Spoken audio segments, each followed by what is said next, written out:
I'm your host, and today's episode is a roller coaster filled with highs, lows, and big talking points after Arsenal's dominant 3-0 victory over Nottingham Forest at the Emirates. Goals, drama, tactical shifts, injury scares, and even transfer buzz. This one has it all, so stay locked in because you won't want to miss a single detail. Let's paint the picture. Arsenal came out firing, and the Emirates was rocking as new signing Martin Zubimendi lit up the midfield with an outstanding brace. He looked every inch the leader we thought he'd be when he joined from Real Sociedad. Then Victor Gyökeres stepped up and smashed home the third goal, sealing a win that showcased just how clinical this Arsenal side can be when they're on song. But perhaps the biggest headline of the night came from Ebereki Eze's jaw-dropping full debut. The £67.5 million man, hijacked from Tottenham in the summer, took just 45 minutes to remind fans exactly why Arsenal splashed the cash. His confidence, creativity, and flair on the left wing didn't just energize the attack. It also highlighted Gabriel Martinelli's struggles in a way that has everyone talking. Here's where it gets even more dramatic. Just 17 minutes into the match, Captain Martin Odegaard went down clutching his shoulder. The same shoulder injury that has been nagging him since last month flared up again, and suddenly the celebration turned into concern. With a Champions League opener against Athletic Club looming just around the corner, Odegaard's availability is in serious doubt, and this ties directly into Arsenal's growing injury crisis.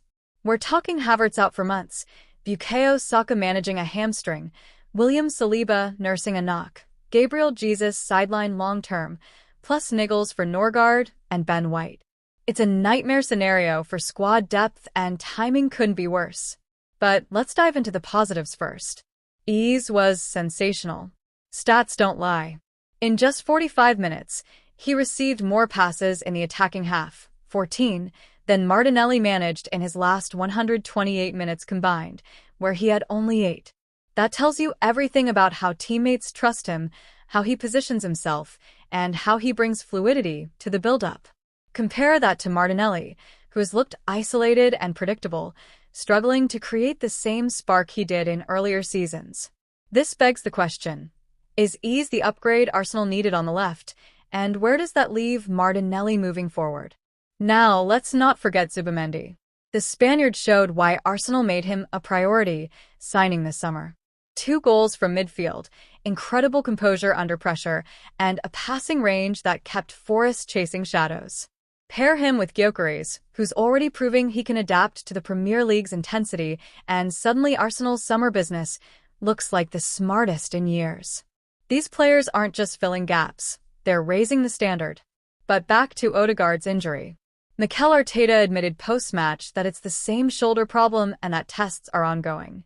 No talk of surgery for now, but the uncertainty is real. And we've seen how tricky these injuries can be.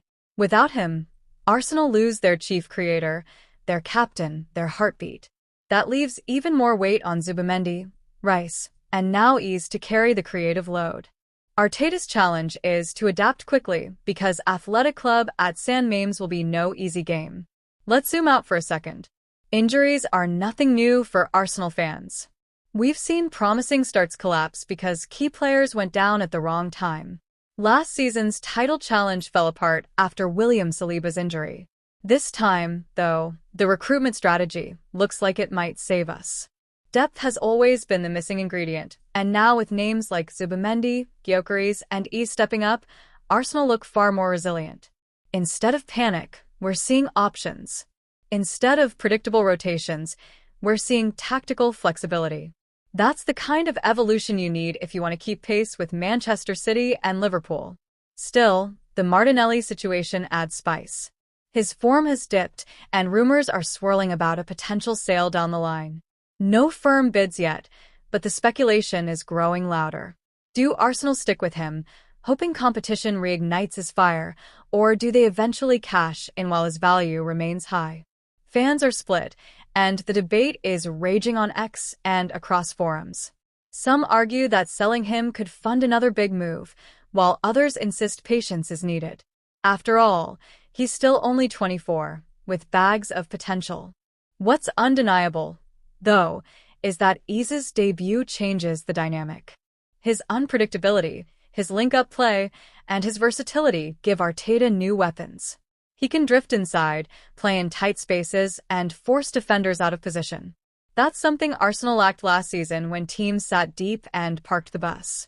With Saka on the right, Ease on the left, and Odegaard pulling the strings, when fit, suddenly Arsenal's attack feels like it can dismantle anyone. And that's why this episode is about more than just a win over Forest. It's about the story of a team that's evolving, growing, and facing challenges head-on. Triumph and turmoil, all rolled into one. Arsenal are unbeaten, top scorers, and showing the kind of mentality we've been craving. But the injury crisis looms, and the next few weeks will test whether this squad truly has the depth to go toe-to-toe with Europe's elite. So, let's wrap this up with the big questions. Can Arsenal conquer Europe despite these setbacks? Will Martinelli bounce back, or is it time to move on? And most importantly, is Ease the missing piece that unlocks our attack and gives us the unpredictability we've needed for years? Drop your thoughts in the comments below, Gooners. I want to hear from you. Don't forget to smash that like button, subscribe if you haven't already, and turn on notifications so you never miss a daily update. This season is shaping up to be a wild ride, and we'll be right here breaking it all down with you every step of the way. Until next time, this is Arsenal Daily Talk. See you tomorrow. I'm your host, and today's episode is a roller coaster filled with